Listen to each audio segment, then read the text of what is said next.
ओझर शहराच्या विकासाच्या दृष्टीने आजचा दिवस ऐतिहासिक ठरला। भारतीय जनता पार्टीचे जिल्हाध्यक्ष माननीय यतीनभाऊ कदम यांच्या नेतृत्वाखाली ओझर नगर परिषदेच्या माध्यमातून सुमारे 20,46 लाखांच्या विविध विकास कामांचे भूमिपूजन व लोकार्पण उत्साहात संपन्न झाले।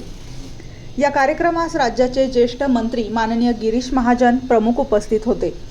त्यांनी शहरातील विविध विकास प्रकल्पांचे भूमिपूजन व लोकार्पण करताना सांगितले की या कामांमुळे ओझर शहरातील रस्ते, नागरी सुविधा आणि पायाभूत विकासाला मोठी चालना मिळणार असून नागरिकांच्या जीवनमानात सकारात्मक बदल घडणार आहे।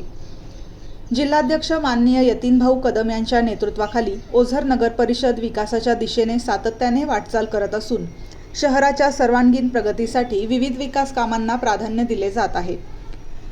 या निधीमुळे ओझर शहराच्या विकासाला निश्चितच नवी गती मिळणार असल्याची भावना नागरिकांनी व्यक्त केली। यावेळी स्थानिक लोकप्रतिनिधी, नगर परिषदेचे पदाधिकारी, विविध शासकीय विभागांचे अधिकारी, भारतीय जनता पार्टीचे पदाधिकारी, कार्यकर्ते, मोठ्या संख्येने नागरिक उपस्थित होते।